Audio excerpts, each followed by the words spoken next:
Assalamualaikum warahmatullahi wabarakatuh. Selamat malam. Kami dari kelompok 1 Ref 2B akan mempresentasikan tentang LKTI yang telah kami buat sebelumnya. Kami mengambil judul biodiesel dari tanaman jarak. Next.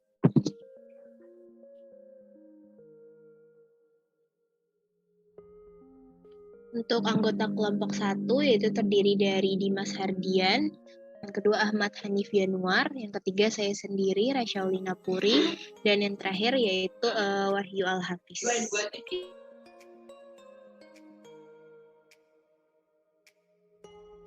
Oke, untuk pembahasan yang akan kami bahas di sini ada 7 poin, yaitu yang pertama ketahanan energi, kedua pengertian biodiesel dan spesifikasi biodiesel, ketiga mengenal tanaman jarak pagar, keempat pembuatan biodiesel, kelima perbandingan minyak diesel dengan biodiesel dari tanaman jarak, yang keenam manfaat biodiesel dan efek bagi lingkungan, dan yang terakhir yaitu analisa dari sudut pandang ekonomi.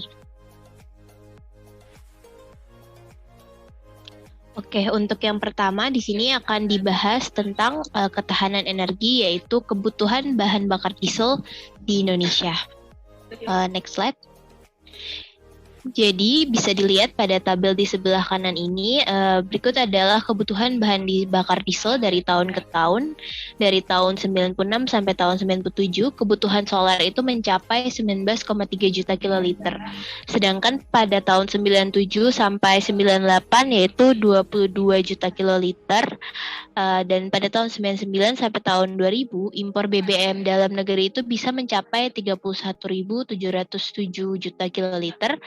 Sedangkan pada tahun 2000 di sini udah mulai bengkak karena kita harus impor sebesar 5 sampai 6 miliar liter per tahun. Pada tahun 2005 itu subsidi solar itu banyak dihapus karena kita harus menyesuaikan minyaknya dengan harga minyak dunia. Jadi harga biodiesel di sini maksudnya harga diesel di sini sangat meningkat pada tahun 2005. Dan pada tahun 2017 kebutuhan solar itu bisa mencapai 19,3 juta kiloliter. Nah, jadi kebutuhan energi ini bisa dilihat pada tabel semakin meningkat dari waktu ke waktu. Nah, tapi kebutuhan kita ini tidak diimbangi dengan penyediaan sumber daya energi yang memadai. Padahal cadangan energi fosil di dunia itu kan semakin berkurang. Bahkan kabarnya itu pada tahun 2030 kita bisa kehabisan sumber bahan bakar minyak. Maka dari itu kita harus mencari sumber energi alternatif. Nah, selain alasan tersebut, kita kan sudah memasuki revolusi industri, apalagi sekarang udah sampai industri 4.0, di mana alat-alatnya itu juga udah canggih.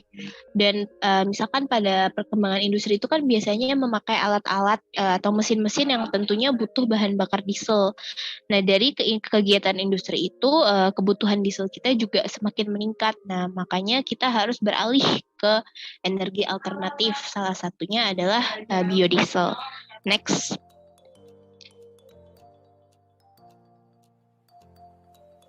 Untuk slide selanjutnya akan dijelaskan oleh rekan saya. Jadi terima kasih atas waktunya. Di sini saya akan menjelaskan tentang pengertian biodiesel dan spesifikasinya. Next slide. Jadi apa itu biodiesel?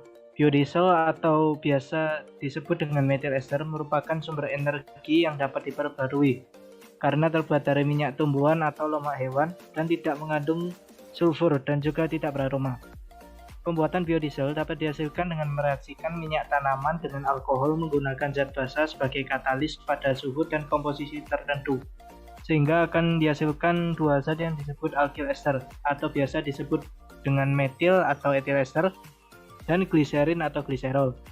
Proses pembuatan biodiesel biasa disebut dengan proses transesterifikasi. Metil ester yang didapat perlu dimurnikan untuk mendapatkan biodiesel. Next slide. Nah, di sini pada tabel ini terdapat spesifikasi biodiesel oleh Standar Nasional Indonesia. Dari tabel ini terdiri dari densitas, viskositas, bilangan setan, titik nyala, titik awan, copper strip, residu karbon, air dan endapan, suhu destilasi, gliserol total, dan kadar alkyl ester. Next slide. Selanjutnya akan dijelaskan oleh teman saya. Terima kasih. Baik, di sini saya akan menjelaskan tentang mengenal tanaman jarak pagar.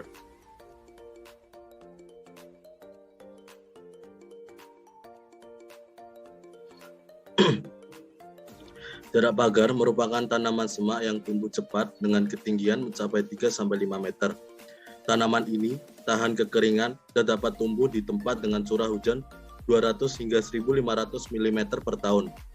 Buahnya berbentuk elips dengan panjang 1 inci, memiliki 2 hingga 3 biji dengan kadar minyak dalam inti biji 54,2% atau sekitar 31,5% dari berat total biji. Umur 5 bulan sudah mulai berbuah dan produktivitas tertinggi dicapai ketika tanaman berumur 5 tahun. Umur produktif jarak pagar mencapai 50 tahun. Minyak biji jarak pagar dapat menggantikan minyak sawit untuk beragam aplikasi non-pangan. Minyak ini sangat berpotensi menggantikan minyak diesel karena setan number pada minyak jarak pagar lebih tinggi daripada minyak diesel. Meskipun flash point dan viskositasnya atau kekentalannya lebih tinggi daripada minyak diesel. Dengan pemanasan awal, kedua karakter ini mudah diatasi. Dari biji jarak pagar, ini dapat diperoleh minyak jarak pagar 35% berat kering. Minyak yang diekstrak dari biji jarak pagar dapat menggantikan peranan dan fungsi solar, yaitu sebagai bahan bakar pengganti minyak diesel dan untuk sistem pembangkit tenaga listrik. Minyak jarak pagar mempunyai struktur kimia berupa trigliserida dengan rantai lemak lurus, dengan atau tanpa rantai karbon tak jenuh. Berikut ini merupakan struktur dari minyak jarak pagar yang sudah terpampang pada layar, atau biasa disebut trigliserida. Selanjutnya akan dijelaskan oleh teman saya Wahyu Al-Hafiz. Baik, terima kasih. Di sini saya akan menjelaskan pembuatan biodiesel. Saya next slide. Jadi untuk pembuatan biodiesel itu ada beberapa teknologi yang digunakan untuk mengubah minyak nabati menjadi biodiesel. Yang pertama itu kita menggunakan teknologi pirolisis, yang kedua esterifikasi, yang ketiga transesterifikasi. Next slide. Nah, untuk pirolisis itu merupakan reaksi dekomposisi termal dan berlangsung tanpa oksigen. Pirolisis biasanya menggunakan garam logam sebagai katalis untuk mengubah minyak nabati menjadi biodiesel. Proses ini dapat menghasilkan biodiesel dengan angka setan yang tinggi. Next slide. Yang kedua itu teknologi esterifikasi. Esterifikasi merupakan tahap konveksi dari asam lemak bebas yang diubah menjadi ester. Proses ini mereaksikan minyak lemak dengan alkohol untuk menjadi ester. Katalis yang digunakan adalah zat yang mempunyai karakter asam kuat, misalnya saja asam sulfat, asam sulfonat. Akan tetapi penggunaan asam kuat sebagai katalis tidak dianjurkan karena sifatnya yang korosif terhadap peralatan. Berikut ini adalah reaksi esterifikasi asam lemak menjadi ester. Asam lemak ditambah metanol itu menjadi metil ester plus air. Next. Yang ketiga itu transesterifikasi. Transesterifikasi merupakan konveksi triglycerida atau minyak nabati menjadi alkyl ester yang bereaksi dengan alkohol dan menghasilkan produk samping yaitu gliserol. Katalis yang digunakan adalah dalam proses ini yaitu yang bersifat basah karena mampu menghasilkan biodiesel dengan konveksi dan yield yang tinggi dengan waktu yang relatif pendek yaitu sekitar 30-60 menit. Namun proses ini sangat sensitif terhadap kemurnian reaktan. Katalis basah yang umum digunakan adalah NaOH dan KOH. Berikut ini reaksi transesterifikasi triglycerida menjadi metil ester. Triglycerida ditambah metanol menjadi gliserol plus biodiesel dengan bantuan katalis. Next slide.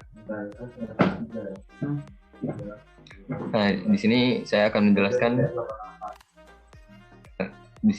menjelaskan flow proses biodiesel. Bahan baku minyak jarak yang berada pada tangki 1 dikeluarkan dari tangki melalui pipa dan bantuan gaya gravitasi menuju ke heater untuk dipanaskan hingga temperatur 110 derajat Celcius.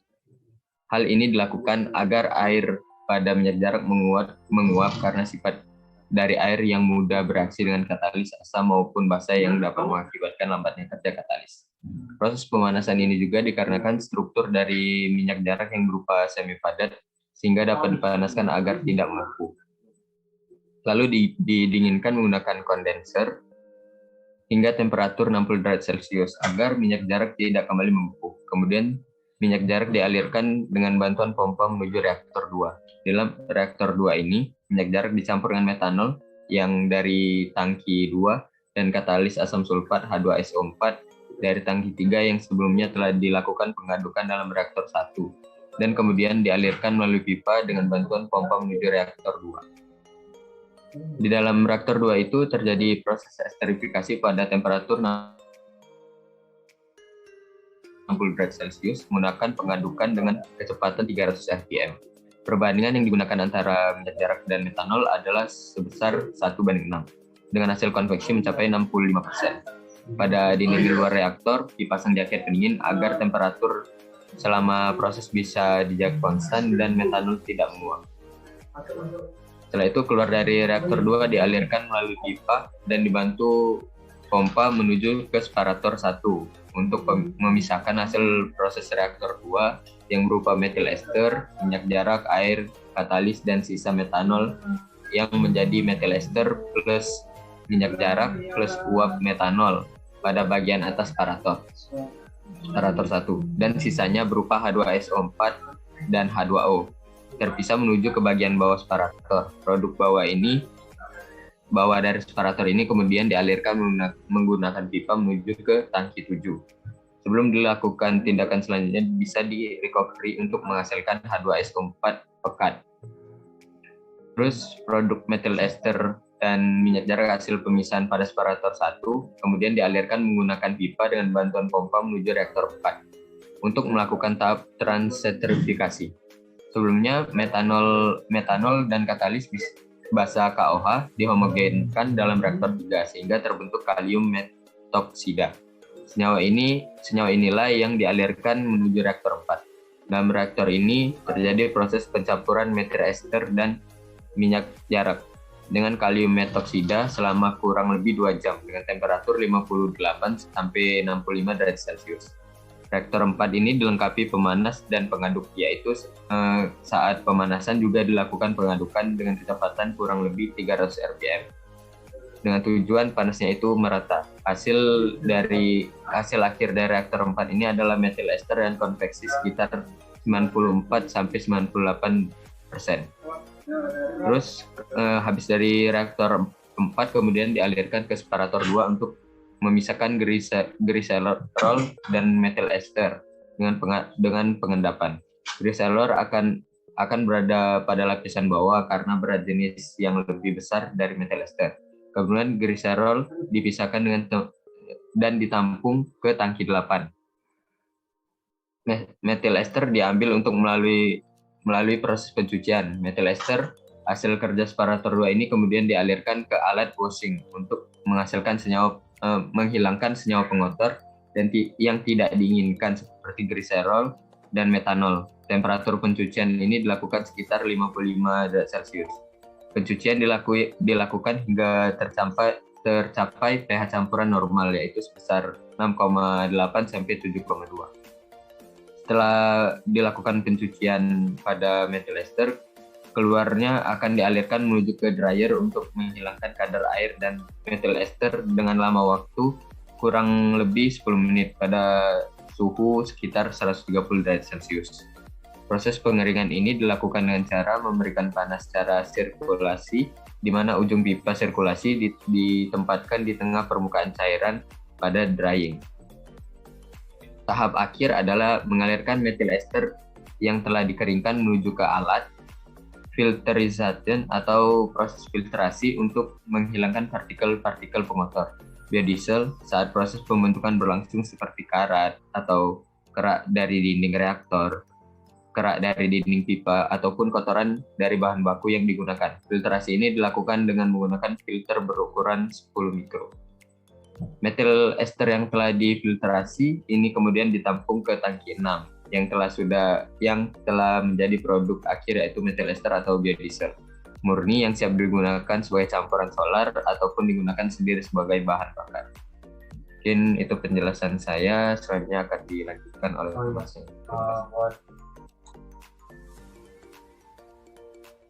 Baik, di sini saya akan menjelaskan perbandingan minyak diesel dengan biodiesel dari tanaman jarak.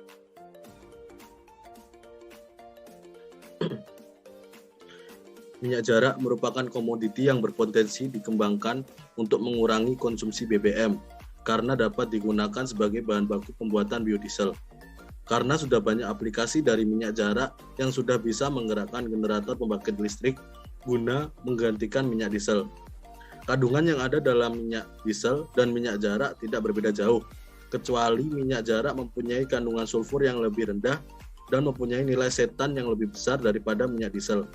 Akan tetapi minyak jarak mempunyai kekentalan yang lebih tinggi daripada minyak diesel. Kekentalan minyak jarak adalah 16 hingga 18 atom per molekul. Kemudian minyak diesel hanya 8-10 atom per molekul. Oleh karena itu, supaya minyak jarak dapat digunakan untuk bahan bakar, maka diperlukan proses transesterifikasi. Proses transesterifikasi bertujuan untuk menurunkan kadar viskositas pada minyak jarak dan akan meningkatkan daya bakar, sehingga dapat digunakan sesuai standar minyak diesel. Berikut ini tabel spesifikasi perbandingan dari minyak jarak dan minyak diesel. Untuk minyak jarak memiliki berat jenis 0,91 hingga 0,92, sedangkan minyak diesel adalah 0,84 hingga 0,85. Untuk kandungan sulfurnya adalah 0,13 untuk minyak jarak dan untuk minyak diesel adalah 1 hingga 1,2. Kemudian untuk energinya, minyak jarak memiliki 39,6 hingga 41,8, sedangkan minyak diesel memiliki 42,6 hingga 45. Untuk titik nyala, minyak jarak memiliki 110 hingga 240 derajat Celcius, sedangkan minyak diesel adalah 80 derajat Celcius. Nilai setan dari minyak jarak adalah 51, sedangkan untuk minyak diesel adalah 47,8. Selanjutnya akan dijelaskan oleh teman saya. Baik, di sini saya akan menjelaskan tentang manfaat biodiesel dan efeknya bagi lingkungan. Next slide. Yang pertama adalah mengurangi tekanan permintaan bahan bakar minyak di Indonesia. Karena pemanfaatan minyak jarak pagar sebagai bahan biodiesel merupakan alternatif yang ideal untuk mengurangi tekanan permintaan bahan bakar minyak dan penghematan penggunaan cadangan devisa negara. Yang kedua adalah ramah lingkungan. Biodiesel ini juga bisa dibilang ramah lingkungan karena mengandung belerang dan benzen yang bersifat karsinogen serta dapat diuraikan secara alami. Yang ketiga adalah kadar sulfurnya rendah. Kadar sulfur yang rendah akan menurunkan kemungkinan hujan asam. Emisi karbon dioksida yang dihasilkan oleh bahan bakar ini juga relatif lebih rendah, sekitar 75% dibanding bahan bakar fosil. Yang keempat, yaitu biodiesel memiliki flashpoint tinggi. Karena biodiesel memiliki flashpoint tinggi, maka biodiesel ini lebih aman dari bahaya kebakaran pada mesin. Yang terakhir adalah memperpanjang umur pemakaian mesin. Jika dilihat dari segi pelumasan mesin, biodiesel lebih baik daripada solar, sehingga pemakaian biodiesel dapat memperpanjang umur pakai mesin. Next slide. Untuk selanjutnya akan dijelaskan oleh teman saya. Terima kasih. Baik, untuk selanjutnya yaitu sudut pandang ekonomi ya berupa analisis ekonomi penggunaan tanaman jarak pagar sebagai biodiesel. Next slide. Jadi tadi kan sudah dijelaskan oleh rekan saya Wahyu untuk proses biodiesel. Jadi untuk pertama itu kita bisa memakai transesterifikasi. Nah, di mana proses ini itu bisa menghemat pemakaian alkohol sebesar 50% dan katalis sebanyak 75%. Kalau tadi katalis itu kan ada KOH dan NaOH. Nah, di sini untuk katalis NaOH-nya kalau pakai transesterifikasi bisa menghemat sebesar 75%. Nah, selain hal tersebut, proses transesterifikasi itu juga bisa meningkatkan kapasitas produksi dari metal ester itu sendiri atau biasa kita kenal dengan biodiesel sebesar 17,69% dari kapasitas produksi sebelumnya. Nah, perhitungan kenaikan ini kapasitasnya itu kita hitung dari mana? Di sini kita ngambil perhitungan dari kapasitas pabrik sebesar 22.000 709 ton. Nah, feed-nya itu berawal dari 76 ton biji jarak. Ini selama 1 tahun kita hitungnya. Jadi dari 76 ton itu bisa menghasilkan 22.709 ton biodiesel. Nah, jadi ini kan bisa dilihat ya, dari segi ekonominya itu sangat menjanjikan karena 17% itu peningkatan produksi itu angka yang cukup besar gitu. Nah, selain itu, setelah kita mengalami proses dan sebagainya hingga dihasilkan suatu produk, itu kan yang kita lakukan selanjutnya adalah pemasaran sampai ke konsumen. Nah, untuk penjualan pasarnya itu, kita tuh beda-beda karena mengikuti peraturan daerah. Nah, di sini kelompok kami mengambil contoh data yaitu pada wilayah DKI Jakarta. Nah, untuk Provinsi DKI Jakarta sendiri, harga biodieselnya itu ditetapkan sebesar Rp5.585 itu per liternya. Nah, tapi harga tersebut itu belum ditambahkan dengan harga PPN dari Pemda sekitar. Untuk DKI Jakarta, PPN itu sebesar 10%. Jadi nanti kalau misalkan kita totalin itu sekitar Rp6.100 per liternya. Nah, dari keterangan tersebut kita di sini bisa lihat ya untuk peluang dari biodiesel ini sebenarnya menjanjikan banget. Apalagi di sini kita pakai tanaman jarak pagar. Sebenarnya bisa untuk membuat biodiesel dari feed lain seperti contohnya minyak kelapa sawit gitu kan. Tapi di sini apa sih alasan yang mendasari kita bisa mengambil bahan dari tanaman jarak pagar? Karena yang tadi itu seperti yang sudah dijelaskan oleh teman saya Hanif, tanaman jarak pagar itu kan dia bisa tumbuh di mana aja, baik di iklim tropis ataupun subtropis. Apalagi di Indonesia ini kan cuma punya 2 jenis iklim. Jadi tanaman jarak itu bisa ditemukan dimanapun. Selain itu untuk prosesnya itu juga kita bisa bilang efisien, apalagi ada teknologi transestrifikasi. Jadi kapasitas pabriknya bisa meningkat. Selain itu untuk hasil penjualan itu juga kita dalam harga 6.100 itu kita juga masih untung. Itulah mengapa di sini peluang biodiesel itu dari tanaman jarak pagar itu harus dikembangkan sebaik mungkin karena melihat peluangnya itu juga besar, baik dari sisi ekonomi maupun secara teknis. Jadi kita proses pembuatannya itu nggak ribet dan juga untuk dalam segi ekonomi kita masih mendapatkan untung. Untuk next slide. Nah, kepada yang mau bertanya dipersilahkan.